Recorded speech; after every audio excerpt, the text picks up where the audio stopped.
ಸ್ನೇಹಿತರೆ, ಮನೆಯ ಹೊರಾಂಗಣ ನೋಡುಗರ ಕಣ್ಮನಗಳನ್ನು ಆಕರ್ಷಿಸುವಂತೆ ಮಾಡಲು ಮತ್ತು ಮನೆಯ ಹೊರಭಾಗದ ಅಂದ ಹೆಚ್ಚಿಸಲು ತರಾವರಿ ಬಣ್ಣಗಳಿಂದ ಕೂಡಿದ ಹೂ ಬಿಡುವ ವಿವಿಧ ಸಸ್ಯರಾಶಿಗಳನ್ನು ಬೆಳೆಸಬಹುದು. ಅದು ಸುಲಭದ ಕೆಲಸ. ಆದರೆ ಅದೇ ಮನೆಯ ಒಳಾಂಗಣದ ಅಂದ ಹೆಚ್ಚಿಸಲು ಕೆಲವರು ಆರ್ಟಿಫಿಷಿಯಲ್ ಹೂ ಸಸ್ಯಗಳನ್ನು ಬಳಸುತ್ತಾರೆ. ಇಂಥ ಆರ್ಟಿಫಿಷಿಯಲ್ ಹೂ ಅಥವಾ ಸಸ್ಯಗಳು ನ್ಯಾಚುರಲ್ ಮತ್ತು ರಿಯಲ್ ಸಸ್ಯ ವರ್ಗದ ತುಲನೆಯಲ್ಲಿ ಸಪ್ಪೆ ಬಿದ್ದು ಬಿಡುತ್ತವೆ. ಹಾಗಾದರೆ ಒರಿಜಿನಲ್ ಹೂ ಗಿಡಗಳನ್ನು ಮನೆಯ ಒಳಾಂಗಣದಲ್ಲಿ ಸಾಕೋಣ ಅಂದರೆ ಇಂಥ ಹೂ ಗಿಡಗಳಿಗೆ ಕನಿಷ್ಠ 6 ತಾಸುಗಳ ನೇರ ಸೂರ್ಯಕಿರಣ ಸೋಕುವ ಅವಶ್ಯಕತೆಯೊಂದಿಗೆ ಇಂತಹ ಹೂ ಗಿಡಗಳನ್ನು ನೆಟ್ಟ ಪಾಟಿನಲ್ಲಿರುವ ಮಣ್ಣಿನ ಆರೈಕೆ, ನೀರು ನೀಡುವ ಕ್ರಮದಿಂದ ಮನೆ ಗಲೀಜು ಆಗುವ ಪ್ರಮೇಯವೇ ಹೆಚ್ಚಿರುವುದರಿಂದ ಅಧಿಕ ಆರೈಕೆ ಬಯಸದ ಮನೆಯ ಒಳಾಂಗಣದ ಸೌಂದರ್ಯ ನೈಸರ್ಗಿಕವಾಗಿ ಹೆಚ್ಚಿಸಬಲ್ಲ ಮತ್ತು ಸುಲಭವಾಗಿ ಬೆಳೆಯಬಲ್ಲ ಅಲಂಕಾರಿಕ ಸಸ್ಯಗಳಿದ್ರೆ ಎಷ್ಟು ಚೆನ್ನ ಅಲ್ವಾ? ಸ್ನೇಹಿತರೆ, ಬನ್ನಿ ಇಂದಿನ ವಿಡಿಯೋದಲ್ಲಿ ನೀವೀಗ ನೋಡುತ್ತಿರುವಂತಹ ಅತ್ಯಾಕರ್ಷಕ, ಅಧಿಕ ಆರೈಕೆ ಬಯಸದ, ಸೂರ್ಯನ ನೇರ ಬಿಸಿಲಿನ ಅವಶ್ಯಕತೆಯೇ ಇಲ್ಲದ, ಸುಲಭವಾಗಿ ಬೆಳೆದು ಮನೆಯ ಅಂದ ಹೆಚ್ಚಿಸಬಲ್ಲ 2 ವಿಭಿನ್ನ ಪ್ರಕಾರದ ಸಕ್ಯುಲೆಂಟ್ಗಳ ಪರಿಚಯದೊಂದಿಗೆ ಇದರ ಆರೈಕೆ, ಬೆಳೆಸುವ ವಿಧಾನ, ಈ ಸಸ್ಯಗಳ ಮರು ಉತ್ಪಾದನೆಯ ವಿಚಾರಗಳೊಂದಿಗೆ ಈ ಸಸ್ಯಗಳನ್ನು ಅತಿ ಕಡಿಮೆ ಬೆಲೆಯಲ್ಲಿ ಹೇಗೆ ಎಲ್ಲಿಂದ ತರಿಸಿಕೊಳ್ಳಬಹುದೆಂಬ ಮಾಹಿತಿಯನ್ನ ಎಳೆಯಾಗಿ ಬಿಡಿಸಿಕೊಳ್ಳುತ್ತಾ ಸಾಗುವುದರಿಂದ ವಿಡಿಯೋ ಅಂತ್ಯದವರೆಗೂ ನೋಡಿ ನಿಮ್ಮ ಮನೆಯ ಒಳಾಂಗಣಗಳನ್ನ ಅತ್ಯಾಕರ್ಷಕವಾಗಿಸಿ ನೋಡುಗರ ಕಣ್ಮನಗಳಿಗೆ ಈ ಮೂಲಕ ಹಬ್ಬದೂಟ ಬಡಿಸುವಿರಾಗಿ ಭಾವಿಸುತ್ತಾ, ಆತ್ಮೀಯ ವೀಕ್ಷಕ ಸ್ನೇಹಿತರೆ, ತಾವು ಮೇರೀಸ್ ಮನೆ ಗಾರ್ಡನ್ ಚಾನಲ್ ಅನ್ನ ವೀಕ್ಷಣೆ ಮಾಡ್ತಾ ಇದ್ದೀರಿ. ನಾನು ನಿಮ್ಮ ದೀಪಕ್ ಕುಮಾರ್ ಟಿಟಿ ತಮಗೆಲ್ಲ ಆತ್ಮೀಯ ಸ್ವಾಗತವನ್ನು ಕೋರ್ತೇನೆ. ಇನ್ನು ಯಾರೆಲ್ಲ ವೀಕ್ಷಕ ಸ್ನೇಹಿತರು ನಮ್ಮ ಚಾನಲ್ಗೆ ಸಬ್ಸ್ಕ್ರೈಬ್ ಮಾಡ್ಕೊಂಡಿಲ್ಲ ಅವರು ತಕ್ಷಣ ಚಾನಲ್ಗೆ ಸಬ್ಸ್ಕ್ರೈಬ್ ಮಾಡಿಕೊಂಡು ಬೆಲ್ ಬಟನ್ನಲ್ಲಿ ಆಲನ್ನು ಸೆಲೆಕ್ಷನ್ ಮಾಡ್ಕೊಂಡ್ರಿ ಅಂತಂದರೆ ನಾವು ಬಿಡುಗಡೆ ಮಾಡುವಂಥ ಪ್ರತಿಯೊಂದು ವಿಡಿಯೋಗಳನ್ನು ತಕ್ಷಣ ನೋಡೋದಕ್ಕೆ ಸಾಧ್ಯವಾಗುವಂಥ ನೋಟಿಫಿಕೇಷನನ್ನು ಯೂಟ್ಯೂಬ್ ನಿಮಗೆ ಕಳಿಸ್ಕೊಡುವಂತಾಗುತ್ತೆ. ವಿಡಿಯೋಗಳು ಇಷ್ಟವಾದರೆ ನಿಮ್ಮ ಫ್ರೆಂಡ್ಸ್ ಮತ್ತು ರಿಲೇಟಿವ್ಸ್ಗಳಿಗೂ ಶೇರ್ ಮಾಡೋದ್ರ ಜೊತೆಗೆ ವಿಡಿಯೋಗೆ ಒಂದು ಲೈಕ್ ಕೊಡ್ತೀರಾ ಅಂತ ಭಾವಿಸ್ತಾ ಬನ್ನಿ ಇಂದಿನ ವಿಡಿಯೋ ಆರಂಭಿಸೋಣ. ಸ್ನೇಹಿತರೆ, ಚಿತ್ರೀಕರಣದಲ್ಲಿ ತೋರಿಸಲಾಗುತ್ತಿರುವಂತಹ ಈ ಪ್ರಜಾತಿಯನ್ನು ಎಚೆವೇರಿಯಾ ಎಂದು ಕರೆಯಲಾಗುವುದಲ್ಲದೆ ಇದರ ಎಲೆಗಳು ಉದ್ದವಾಗಿ ಮುಂಭಾಗದಲ್ಲಿ ಸ್ವಲ್ಪ ಅಗಲವಾಗಿ ತೋರುತ್ತದೆ. ಇನ್ನು ಈಗ ತೋರಿಸಲಾಗುತ್ತಿರುವಂಥ ಈ ಸಸ್ಯ ಫಚಿಫಿಟಮ್ ಹೂಕರ್ ಎಂದು ಕರೆಯಲ್ಪಡುವುದಲ್ಲದೆ ಇದರ ಎಲೆಗಳು ಎಚೆವೇರಿಯಾ ಎಲೆಗಳಿಗೆ ಹೋಲಿಸಿದಾಗ ಅದರ ಅರ್ಧ ಭಾಗದಷ್ಟು ಉದ್ದವಾಗಿ ಮತ್ತು ಮುಂಭಾಗ ಚೂಪಾದ ಮೊನಚನ್ನ ಹೊಂದಿದ ದಪ್ಪನಾದ ಎಲೆಗಳನ್ನು ಹೊಂದಿದ್ದು, 2 ಸಸ್ಯದ ಕಾಂಡಗಳು ಒಂದೇ ರೀತಿ ಬೆಳೆಯುವುದಲ್ಲದೆ ಈ ಸಸ್ಯಗಳ ಜೀವಿತಾವಧಿ 3 ರಿಂದ 30 ವರ್ಷವಾಗಿರುತ್ತದೆ. ಹಾಗಾಗಿ ಪ್ರೀತಿ ಪಾತ್ರರಿಗೆ ಇಂತಹ ಆಕರ್ಷಕ ಪಾಟಿನಲ್ಲಿ ಬೆಳೆಸಲಾಗಬಹುದಾದಂತಹ ಸಸ್ಯಗಳನ್ನು ನೆನಪಿನ ಕಾಣಿಕೆ ಅಥವಾ ಗಿಫ್ಟ್ ಆಗಿ ಕೊಡುವುದರಿಂದ ನಿಮ್ಮ ನೆನಪು ಈ ಸಸ್ಯದ ರೂಪದಲ್ಲಿ ಎಂದೆಂದಿಗೂ ಹಚ್ಚ ಹಸಿರಾಗಿರುತ್ತದೆ.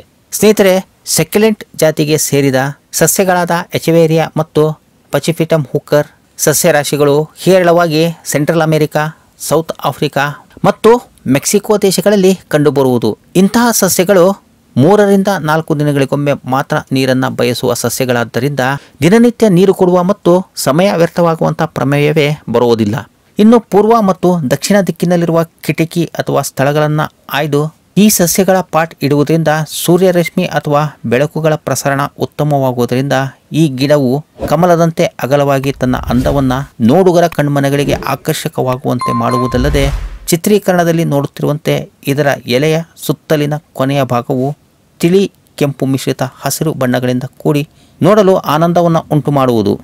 ಸ್ನೇಹಿತರೆ, ಎಚೆವೇರಿಯಾ ಅಥವಾ ಫಚಿಫಿಟಮ್ ಹೂಕರ್ಗಳನ್ನು ನೇರ ಸೂರ್ಯ ಕಿರಣಗಳಿಗೆ ತಗಲುವಂತೆ ಇಡುವುದರಿಂದ ಗಿಡಗಳು ಬೇಗನೆ ಬತ್ತಿ ಒಣಗಿ ಹೋಗುವುದರಿಂದ ಸಕ್ಯುಲೆಂಟ್ ಸಸ್ಯರಾಶಿಗಳನ್ನು ಇಂಡೋರ್ ಅಥವಾ ನೆರಳು ಇರುವ ಸ್ಥಳಗಳಲ್ಲಿ ಸಂರಕ್ಷಿಸುವುದು ಉತ್ತಮ.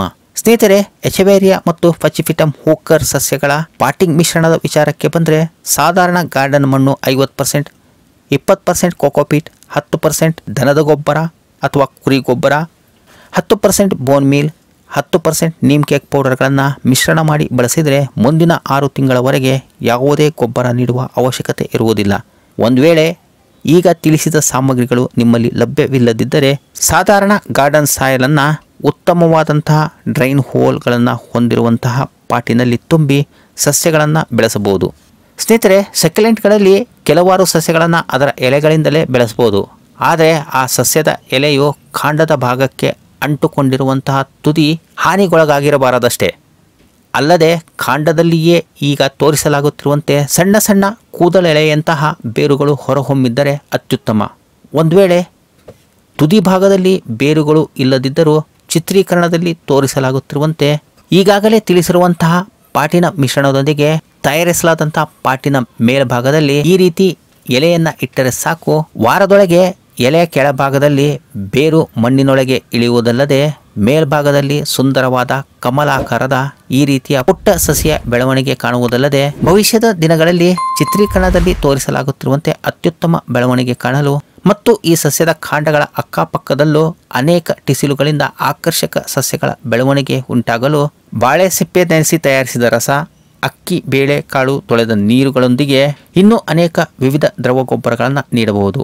ಅಂತಹ ವಿವಿಧ ಪ್ರಕಾರದ ದ್ರವ ಗೊಬ್ಬರಗಳ ತಯಾರಿಕೆ ವಿಧಾನವನ್ನು ತಿಳಿಯಲು ಡಿಸ್ಕ್ರಿಪ್ಷನ್ನಲ್ಲಿ ನೀಡಲಾದ ಪ್ಲೇಲಿಸ್ಟ್ನ ವಿಡಿಯೋ ಲಿಂಕ್ಗಳನ್ನು ಪರಿಶೀಲಿಸಬಹುದು ಅಥವಾ ಎಂಡ್ ಸ್ಕ್ರೀನ್ನಲ್ಲಿ ನೀಡಲಾದಂಥ ಪ್ಲೇಲಿಸ್ಟ್ನ ವಿಡಿಯೋಗಳನ್ನು ವೀಕ್ಷಿಸಬಹುದು. ಸ್ನೇಹಿತರೆ, ಇನ್ನು ಇಂಥ ಆಕರ್ಷಕ ಸಸ್ಯರಾಶಿಗಳನ್ನು ಕೆಲ ಪ್ರಸಿದ್ಧ ನರ್ಸರಿ ಅಥವಾ ಬೆಂಗಳೂರಿನ ಲಾಲ್ಬಾಗ್ನಲ್ಲಿ ದೊರೆಯುವುದಲ್ಲದೆ ಹೆಚಬೇರಿಯಾ ಅಥವಾ ಪಚಿಫಿಟಮ್ ಹೂಕರ್ಗಳ ಎಲೆಯಿಂದ ಬೆಳವಣಿಗೆ ಕಾಣುತ್ತಿರುವ ಸಸ್ಯಗಳನ್ನು ಕೊರಿಯರ್ ಮೂಲಕ ತರಿಸಿಕೊಳ್ಳ ಬಯಸುವವರು ವಿವರಗಳಿಗಾಗಿ ಸ್ಕ್ರೀನ್ ಮೇಲೆ ತೋರಿಸಲಾಗುತ್ತಿರುವಂತಹ ವಾಟ್ಸಪ್ ನಂಬರಿಗೆ ಮೆಸೇಜನ್ನು ಮಾಡಬಹುದು.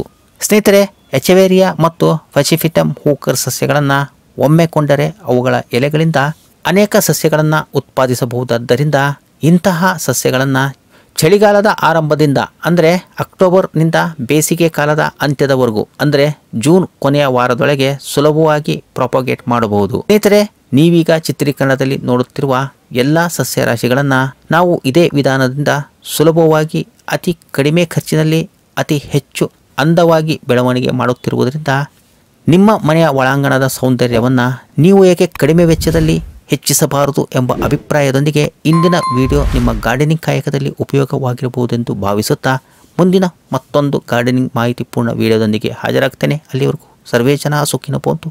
Happy gardening. ಧನ್ಯವಾದಗಳು. ನಮಸ್ಕಾರ.